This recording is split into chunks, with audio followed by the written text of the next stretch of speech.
కమ్మ నాగమల్లేశ్వరరావు గారిది ఈ రైతన్న డైరీ గురించి సుమన్ టీవీలో ఒక వీడియో చేశాను. ఆ ఆ వీడియో చేసి ఇక్కడ రావడం జరిగింది. సో ఎప్పటి నుంచో డైరీలో ఇన్వాల్వ్ అవుదాము, ఎంటర్ అవుదాము అని చెప్పేసి ఎప్పటి నుంచో ప్లాన్ ఉండేది నాకు కూడా.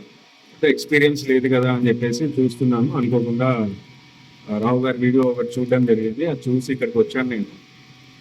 సో జస్ట్ అంటే పెద్దగా ఇక్కడ ఏం నేర్చుకుందాము అనే ఆలోచనతో కాదు, బట్ చూద్దాం అసలు ఎక్కడ ఉంది, ఇట్లా ఎట్లా ఉంది, ఏంటి ఇట్లా రిసీవింగ్ ఎట్లా ఉంటుంది, ప్లాంట్ ఎట్లా ఉంది ఇది చూద్దామని వచ్చాను. బట్ బాగా నచ్చిందండి, ప్లాంట్ నచ్చింది, రావు గారి రిసీవింగ్ కానీ స్టాఫ్ కానీ అంతా చాలా బాగుంది. సో కొంచెం అన్ప్లాన్గా వచ్చాను. సో ఇప్పుడు వెళ్ళిపోతున్నాను. మళ్ళీ నెక్స్ట్ ఒక 2-3 డేస్లో మళ్ళీ ప్లాన్తో వచ్చి నేను అట్లీస్ట్ ఇక్కడ ఒక 1 వీక్ to 10 days ఇక్కడ స్పెండ్ చేసి ప్రతి దాంట్లో ప్లాంట్లో జరిగే యాక్టివిటీలో ప్రతి దాంట్లో నేను ఇన్వాల్వ్ అయ్యి నేను కూడా ఈ డైరీ రిలేటెడ్గా ఇక్కడ ప్రాసెసింగ్ కానీ ఇదంతా నేర్చుకుందామనే ఉద్దేశంతో ఉన్నాను. సో ప్రస్తుతానికి అదే అండి, కొంచెం చాలా బాగుంది ఇక్కడ వాతావరణం కానీ, ఆ ప్లాంట్లో ఇక్కడ రిసీవింగ్ కానీ అంతా చాలా బాగుంది.